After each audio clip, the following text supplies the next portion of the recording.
everyone! Welcome back to my YouTube channel. This is Mami Costa Vlogs. Ang tagal kong hindi nakapag-upload. Sobrang na-busy ang buhay ni Mami Costa. Tsaka, as in talagang maraming ganap. Kaya hindi ako masyadong nakakapag-edit ng video. May mga vlogs ako na nakapending. So, pasensya na kayo kung ngayon lang ulit ako nakabalik. Actually, yung isi-share ko sa inyo na video ngayon was when my mom went back to Philippines a month ago. O, diba? Talagang isang buwan nakalipas bago ulit ako nagkaroon ng time na makapag-upload. O, diba? May sumisingit pa. Ayan. Yun. Going back, bumalik si Mami ng Philippines last March 19. So, that was 1 month ago. Hindi naman siguro lingid sa kaalaman ninyo ang sitwasyon namin dito sa Middle East. So, si Mami nagpunta dito 2 months for vacation. So, akala namin everything will be okay. Anyway, okay naman. Actually, wala naman kami talagang naranasan na kakaiba or delikadong mga sitwasyon dito sa Middle East. Salamat Panginoon dahil talagang ligtas naman kami, tinutulungan kami ng UAE government na talaga namang lahat ng kaya nilang gawin para ligtas lahat ng mga residente dito sa bansa na to, ginagawa nila. So, ayun na nga. So, 2 months vacation si Mami dito. Nagkaroon ng problema dahil nga sa conflict dito sa Middle East, na-cancel yung flight niya pabalik ng Philippines. So, syempre, ang lola mo, worried na kasi hindi ko alam that time kung paano. Kasi, syempre, gastos, magre-rebook ka na naman and all kasi hindi ko pa alam kung anong dapat kong gawin nung mga panahon na yon. So, nagtanong-tanong naman ako online. Nalaman ko na merong repatriation yung para sa mga OFW and mga stranded na mga tourists dito sa UAE. So, nag-try lang kami ng Mami kung anong mangyayari kapag in-avail namin yung service na yun for free. Wala kasi daw siyang babayaran. So, sa isip-isip ko nun, talaga bang walang babayaran? So, chinek ko mabuti, nagbasa ako ng mga comments and all. So, si Mami din, nag-research din siya kasi kabang-kaba na siya yun. Though, that time, hindi pa namin talaga officially alam kung na-cancel ba talaga siya until dumating yung araw na naka-receive na talaga kami ng confirmation from the airline na canceled yung flight niya pabalik ng Philippines.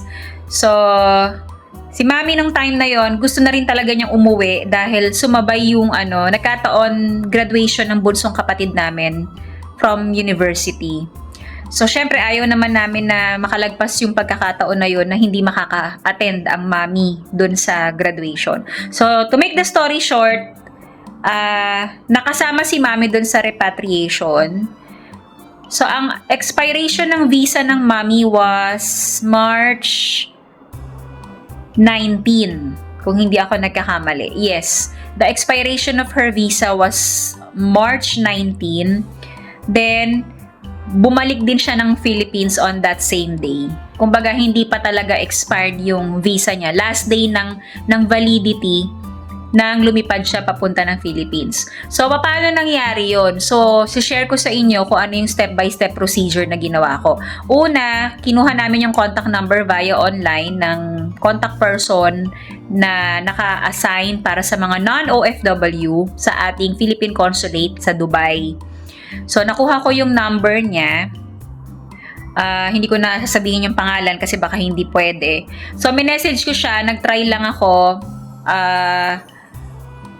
Mali.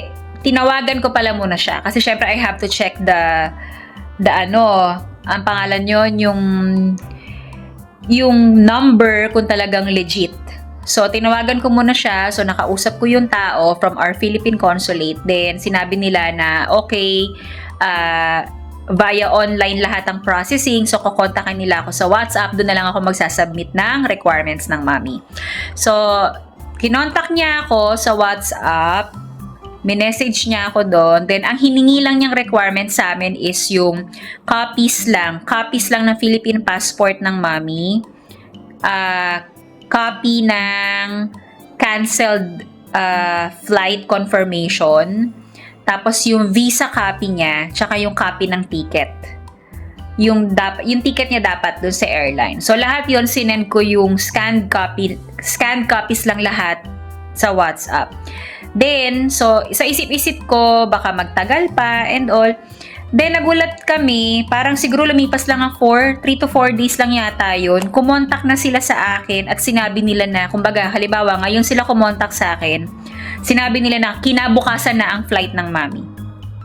So, ganun kabilis. As in, talagang agad-agad nag-empake ang mami, tinulungan namin siyang mag-ayos ng mga gamit niya kasi nga kinabukasan na agad yung flight niya. So, hindi sila nagbigay ng kahit na anong details sa WhatsApp, kung anong flight number, anong oras ang alis, ang airport, wala. Wala kahit na ano. Basta ang instruction lang nila is kailangan namin dalhin ang mami sa Philippine Consulate kinabukasan ng bago mag 5 o'clock ng hapon. So, ngayon, isi-share ko sa inyo yung video anong nangyari nung araw na nagpunta na kami ng consulate at dala-dala na namin ng mami. So, panoorin nyo to! Sige na, hindi ka lang gano'n nagsuklay. Ano pong Crocs? Boa is going home, back to the Philippines. Yes, Daddy. Going home back to the Philippines. Bilis ng 2 months! So, saan kami pupunta today? Hindi kami sa airport. Ano po kami sa port? Si Wawa ay ibabala namin sa kanyon para makauwi. Hindi, actually, dadali namin siya sa Philippine Consulate. Kasama si Wawa sa 3rd batch. 3rd batch na pala to, Wawa. Kasama si Wawa sa 3rd batch ng repatriation dahil sa nangyayaring gulo dito sa Middle East.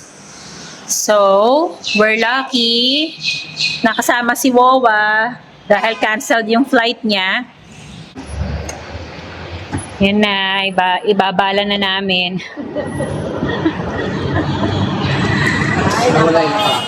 So, lahat ng kasama sa repatriation ay mga non-OFWs na stranded na dito dahil na-cancel ang flights. So, hindi sila dediretso kanya-kanya sa airport. We have to drop them off muna sa Philippine Consulate. Then, dun sila lahat igagather. Wala kaming alam na kahit anong details sa flight. Dito na lang muna to. Hand carry niya yan eh. Kasi nga, itong kapatid ko, para yan sa mga anak niya. O, sakay na kayo, wow ba? So, pupunta na kami doon. Di ko sure kung makakapag-vlog ako doon kasi baka bawal. Siguradong bawal. So, babalitaan na lang namin kayo sa mga susunod na kaganapan.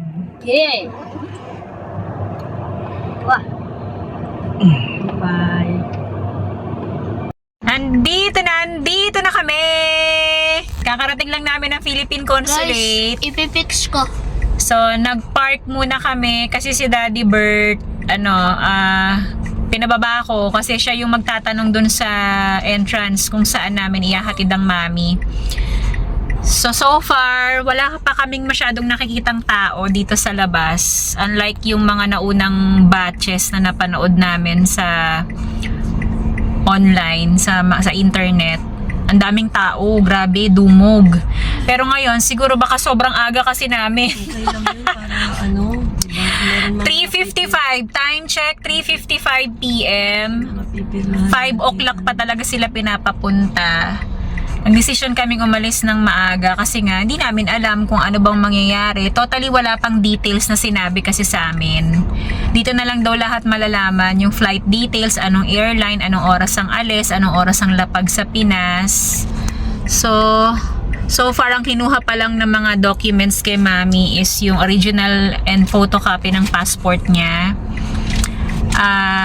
Canceled ticket, tsaka yung copy ng visit visa niya. Ang visa ng Mami hanggang bukas pa valid. O, di ba? Galing. Valid ka pa talaga kung tutusin, Wawa eh. Ayan na si Daddy Bert. Ayan, tignan natin kung anong sasabihin ni Daddy Bert. Ano sabi, Dad? Free parking daw. Pero ang gate ni Mama doon sa kabila, hindi dito. Yung sa nauna, yung nakasara pa. Saan daw mag-i-stay? Doon, sa loob na. Pwede na raw siyang pumasok. Sige. Kaya lang, pasok na si Mama, tapos hindi na tayo makapasok. Oo nga eh. What do you want, Wawa? You want us to stay muna with... Fine, di ba? Oo. Ang aga natin, 1 hour before. Wala pang tao, kasi Hindi, meron naman. Pero, nandun Meron na sa loob na. Nasa loob. Nakaupo na. para hindi na rin tayo masyadong magtagal. Kaya mo naman. Oo naman. Oh, kinakabahan daw siya. Iba lang ng konti. Hindi, Natural. Nanlalamig daw siya eh. Tao lang naman.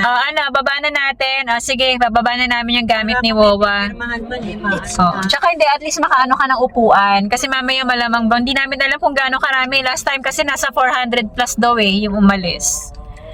Sige. So, again, see you later.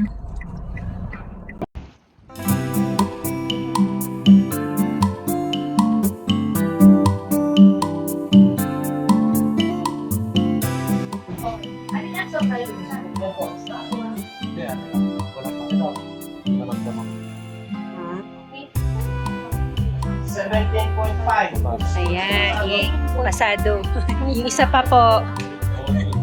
Bonnie po.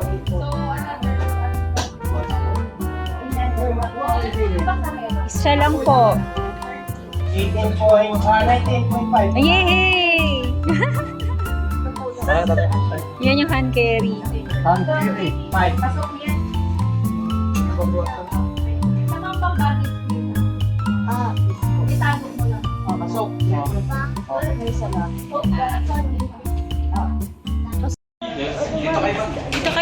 Dito kayo mausap kayo.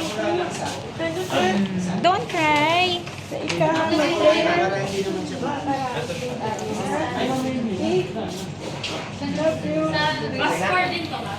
Love you. O sige na. Bye-bye. Bye-bye, Wawa. Saka 50 lang kayo. 2 a.m. Umiiyak si Gab-Gab. Dali, mag-picture tayo. Dali, smile. Pag na more than 50 yung He's still crying until now. Why are you crying? Don't cry. Wawa will be safe. Hindi dapat iiyak si Mami. Umiyak ka kasi. Naiyak tuloy ako. ice reflex. No. Crush more. I did little ice. Don't cry na. You put ice, right? Okay. No, mix. But Ang ingay nila. Okay na, iniwanan na namin si Wawa kasi hindi na rin naman talaga kami pwedeng pumasok sa loob. Ako lang ang pinapasok kasi pinayagan nila akong i-assist ang mami kasi may mga documents akong may mga finil upan na forms, tapos may konting salaysay na isusulat, tapos inalalayan ko siya sa e-travel declaration. Kasi ako ang may access sa e-travel niya. So si Gavin, yan, naiyak siya. Ang bilis lang ng 2 months. Parang kailan lang excited kami na susunduin si Wawa.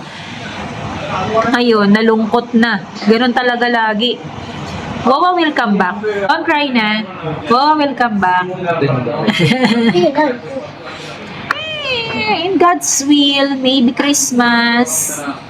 Sana okay na. Wala nang gulo dito sa Middle East.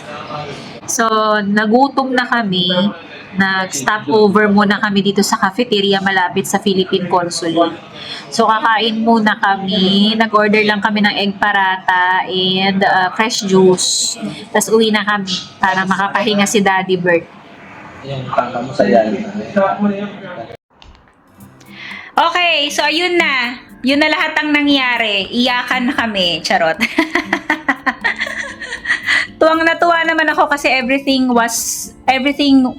went smoothly. Walang naging problema, maayos lahat mula umpisa ng transactions namin hanggang sa nakauwi ang mami sa Philippines, landed safely.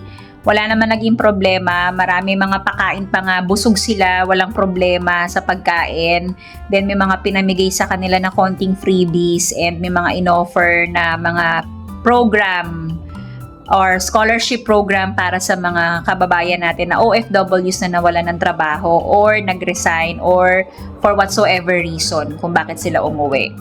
So, lahat naman naging maayos. Nagpapasalamat po ako of course, sa ating Panginoon Diyos dahil talagang ginaid niya kami sa dapat namin gawin. Tinuro niya kami sa tamang tao, sa tamang lugar, para makauwi ang mami at nang hindi ako gumastos ng malaki. So, kung may nagtatanong anong nangyari dun sa original plane ticket ng mami, unfortunately, hindi ko siya na-refund cash. Hindi na siya binalik sa account ko. Instead, naka-e-wallet siya. So, ibig sabihin, naka-travel fund dun sa airline na yon. No expiration. Pwede niyang magamit anytime. Yun nga lang, under the same name pa din. So, ibig sabihin, if ever na mag-decide ulit ang mami na mag-fly someday papunta dito or kung saan man na pwede yung airline na yon, magagamit niya yung nakapondo namin na halaga ng ticket. So, ganun ang nangyari sa ticket ng mami. So, yun lang. Sana, kahit pa paano na-enjoy niyo yung vlog ni Mami Costa kahit maiksi lang.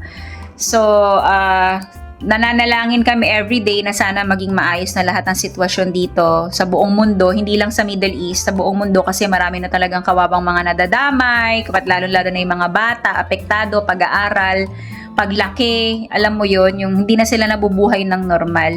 So, pasalamat kami kasi kahit papano nakakaraos po kami, maayos kami, yung company na pinagtatrabahuhan namin nananatiling matatag at talaga namang all the way support system nandun lahat. So, yun lang. Sobra-sobra na yung mga sinasabi ni Mami Costa. Thank you for joining me for today's video. If you are new to my channel, please don't forget to subscribe, like, and share. Mami Costa Vlog. See you again next time. Always remember, life is beautiful. Bye, everyone!